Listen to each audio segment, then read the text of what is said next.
ورحمة الله وبركاته. أسعد الله أوقاتكم بكل خير وسرور ومسرة وسعادة. من مطبخ جوري الشام بقدم لكم تحياتي وسلامي لأجمل عيلة على عالم اليوتيوب، عالم طبعا جميل جدا، مليء بالسعادة، عيلة جوري الشام. اليوم وصفة جديدة، طبعا غنية بالخضروات اللذيذة وكمان صحية لأنها بتنعمل بزيت الزيتون. وهلأ خلينا ننتقل أنا وياكم للمقادير ونشوف وصفتنا ومكوناتها لليوم بإذن الله. وصفتنا سهلة وبسيطة وعبارة عن فاصولية، بتجي هيك خضرة أو مثلجة إخواني حسب الموجود عندكم، جود بالموجود، يعني التنتين بتصير بتجي بهذا الشكل مثل ما لكم شايفين، فاصولية مقطعة وجاهزة، يعني ما بدها غير طبعا على طول على الطبخ. حتى غسل ما بتنغسل، انتبهوا اخواتي، لازم تضل مثل ما لكم شايفين بتلجة وتنزل بتلجة بطريقة الطبخ حتى ما ترخي ويصير طعمها غير مستحب.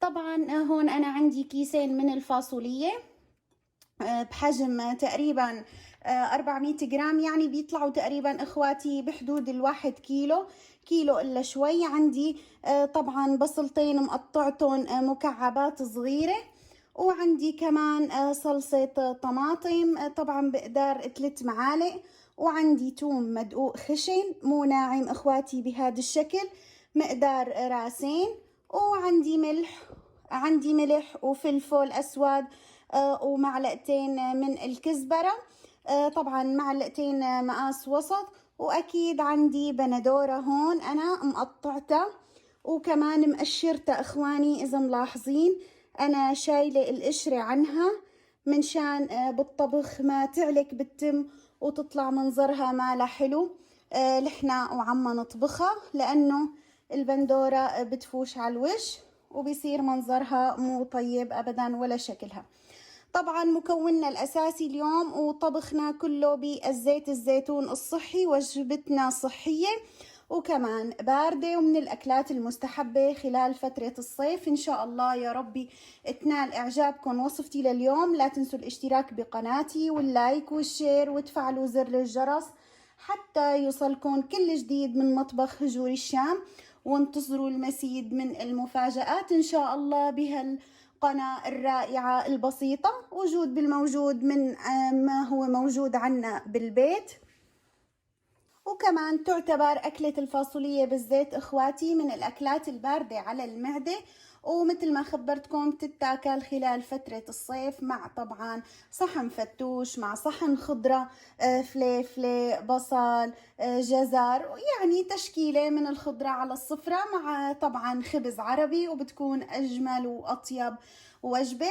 ولازم منكتر من الخضروات خصيصا إخواتي خلال فترة الصيف. طبعا أنا اليوم متوفر عندي بالفريزة الفاصوليا المثلجة، طبعا لو عندكم فريش وطازجة، وكمان هلأ بهي الأيام وقتها حاولوا إنكم يعني الأفضل إنكم تحطوها خضرة وطازجة. ويلا بنا بإذن الله تعالى خطوة بخطوة لنجهز أطيب طريقة فاصوليا بزيت على الطريقة السورية الشامية بطريقة سهلة ومبسطة وسريعة كمان. هيا بنا ننتقل لمرحلة الطبخ.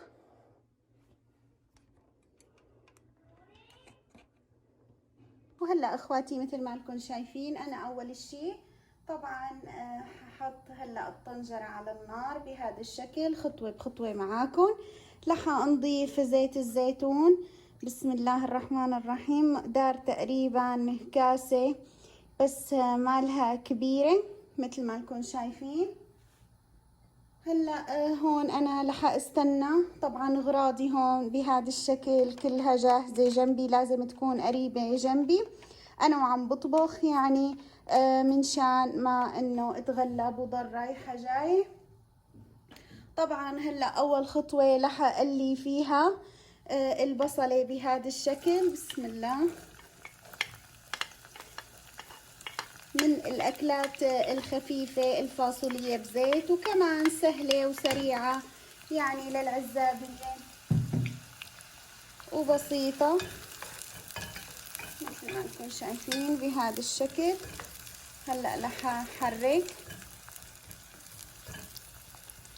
واستنى عليها شوي لحتى تستوي.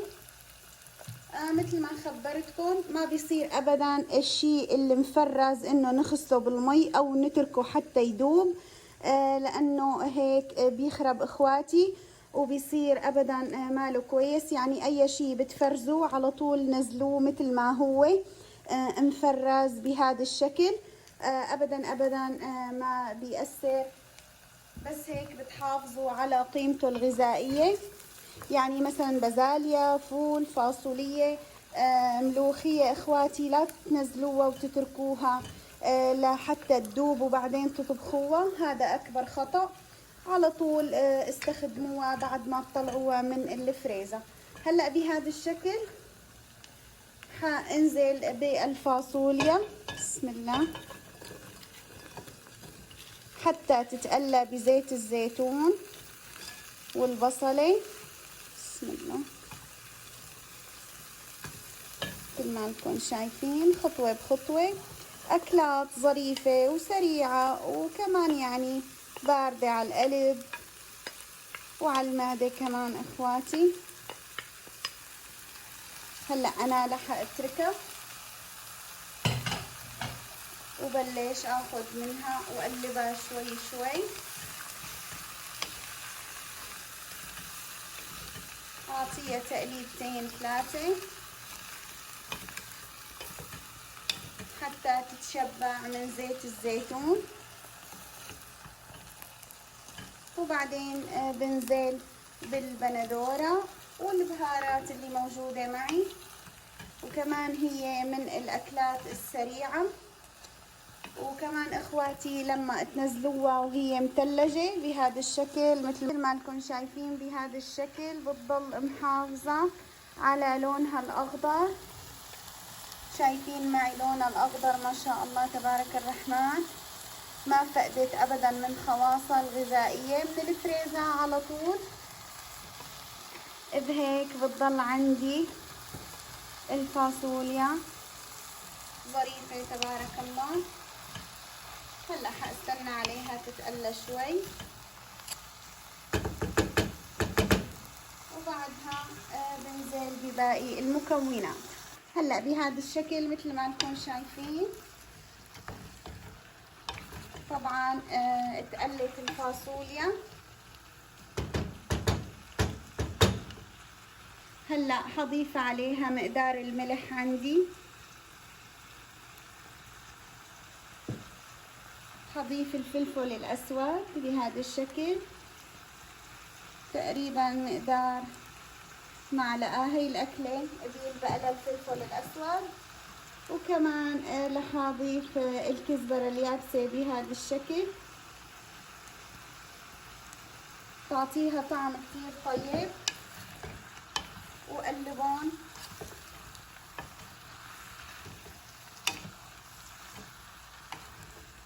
يعني الأكلات سبحان الله أخواتي، هي الأكلات هيك الخفيفة والسريعة كمان ظريفة وبيحبوها الأطفال لأنه بالخبزة بتتاكل.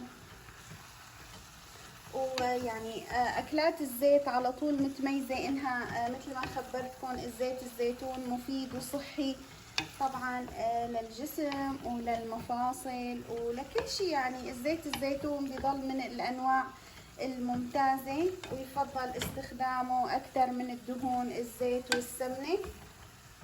وهلأ هيك نحن فاصوليتنا ما شاء الله تقريبا بهذا الشكل لا قوة إلا بالله. هلا رح انزل بالبندورة المقشرة عندي بهذا الشكل. انا طبعا هي غسلتها وقشرتها اخواتي وقطعتها بهذا الشكل، مجرد تطبيق وتقلاية. يعني هلا بتشرب الفاصوليا هي المي تبع البندورة بهذا الشكل مثل ما انكم شايفين. بسم الله. هلا كمان بالصيف وقت البندورة يعني لازم الواحد يكتر من الخضار الموسمية لأنها مفيدة لصحته. واكلات الزيت اخواتي كمان حلاوتها انها بتتاكل بارده. انا مشان هيك قلت اكلات العزابيه، لانها يعني بيرجع من شغله مثلا على طول بيحط بهالصحن اخواتي وبياكل على طول، ما في داعي انه يسخن ابدا. هلا ما شاء الله بهذا الشكل مثل ما لكم شايفين تبارك الرحمن فاصوليتنا عم تنطبخ وبتشهي القلب، واطيب من هيك ما في. عن جد بتمنى تجربوها وتكون ان شاء الله عم تعجبكم وصفاتي. لا تنسوا الاشتراك بقناتي، وكمان اكتبوا لي رايكم بالتعليقات اذا عم تعجبكم هالوصفات الخفيفة والظريفة من مطبخ هجور الشام. بتشكر كل اللي عم يعلقولي ويكتبوا لي الكلمات الحلوة. بقول لهم من مطبخ جور الشام بقدم لكم تحياتي. برجع بأكد عليكم لا تنسوا الاشتراك بقناتي وتفعلوا زر الجرس واللايك. طبعا تفعيل زر الجرس بيسهل عليكم انه على طول طبعا اخواتي اول ما تنزل الوصفة بيجيكم اشعار انه نزلت الوصفة.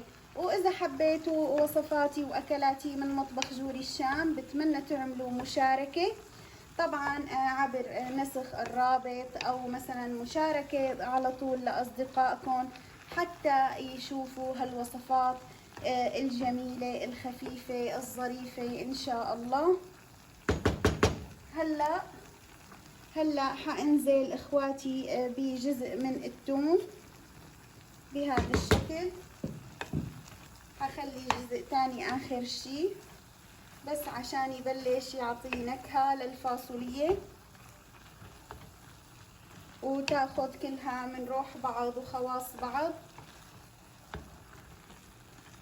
هلا حاتركها تتسبك مع بعض وغطيها بهذا الشكل تقريبا. رح اتركها مدة يعني خلينا نقول 10 دقايق، وارجع بحط فوقها كاسة مي وبنزل صلصة الطماطم، وهيك بتكون طبختي ان شاء الله جاهزة. صدقا ما شاء الله ما بتتخيلوا الطعمة والريحة تبع الفاصولية، يعني شي بشهي القلب. هلا حانزل بمقدار الصلصة حتى تتسبك كلها بقلب بعض وتاخد هالخواص حسب انتو ما بتحبوا اخواتي. بس نحنا هون عنا البندورة مالها يعني حمرة كتير، واللي بيكون عنده طبعا البندورة الحمراء فيكم انتم تستغنوا عن الصلصة وتتركوها بلونها الطبيعي للفاصولية.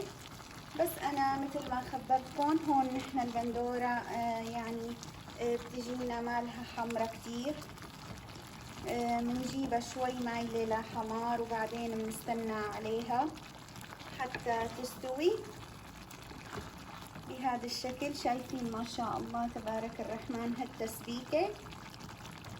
هلا طبعا بهذا الشكل رح اضيف كاسة المي.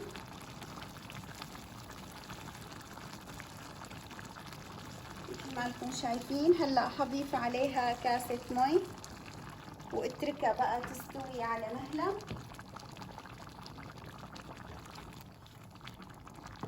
تقريبا مثل ما خبرتكم مدة 10 دقايق وبتكون ان شاء الله يعني كلها على بعضها الوصفة ما بتاخد اخواتي تقريبا حول 20 دقيقة، وبنفس الوقت صحية بزيت الزيتون وطيبة ما شاء الله.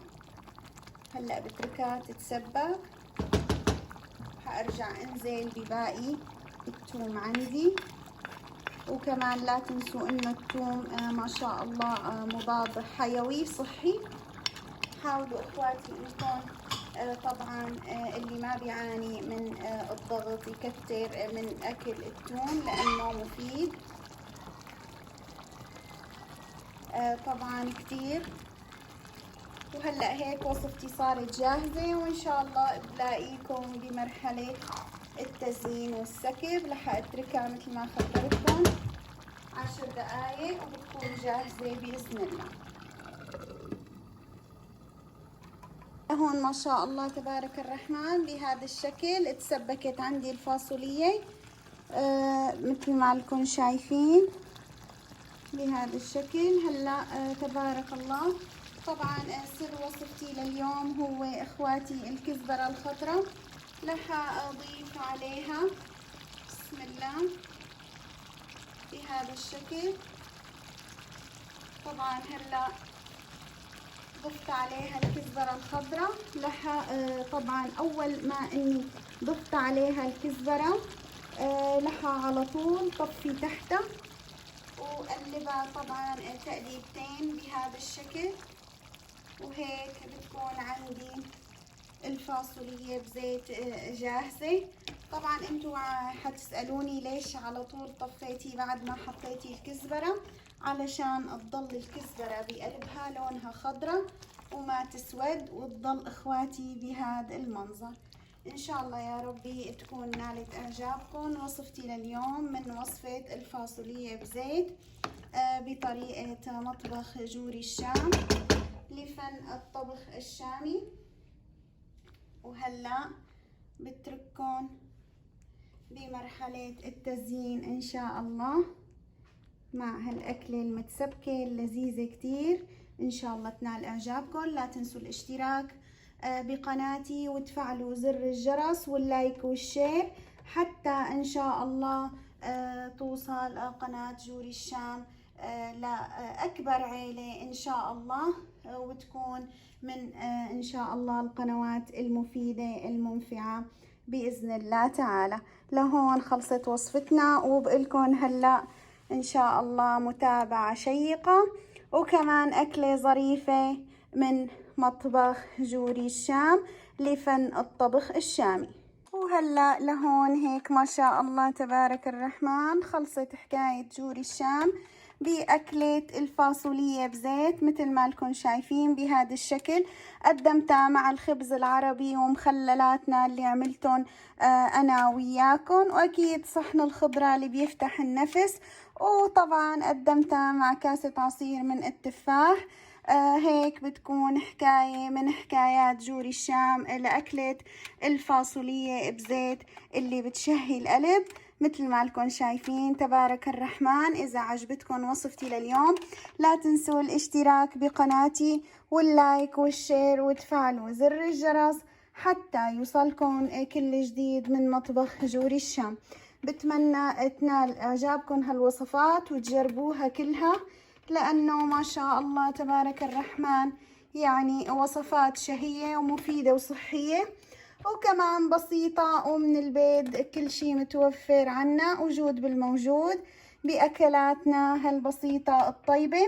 وكمان عم نرجع تراثنا القديم من هالأكلات كلها الظريفة يعني اللي بتفتح بالنفس.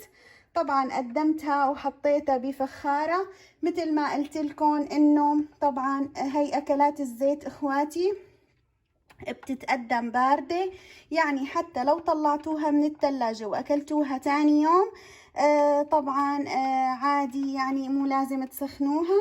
بهذا الشكل مثل ما لكم شايفين هيك كانت عندي الفاصوليا بالزيت على الطريقة السورية الشامية.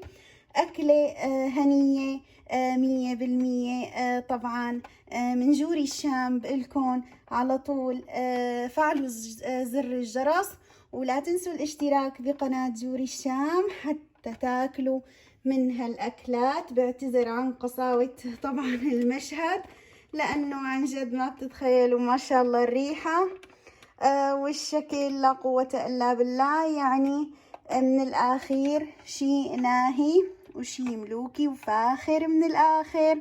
ومع جوري الشام كل شي طيب، ومع مطبخ جوري الشام كل الأكلات الشهية طبعا طريقتها سهلة وبسيطة معانا وبوقت قليل بتتحضر كمان. هلأ بقلكن متابعة شيقة وبترككم مع هالصور الجميلة يلي بتفتح النفس من مطبخ جوري الشام لأكلة الفاصولية بزيت بنفس شامي سوري أصيل.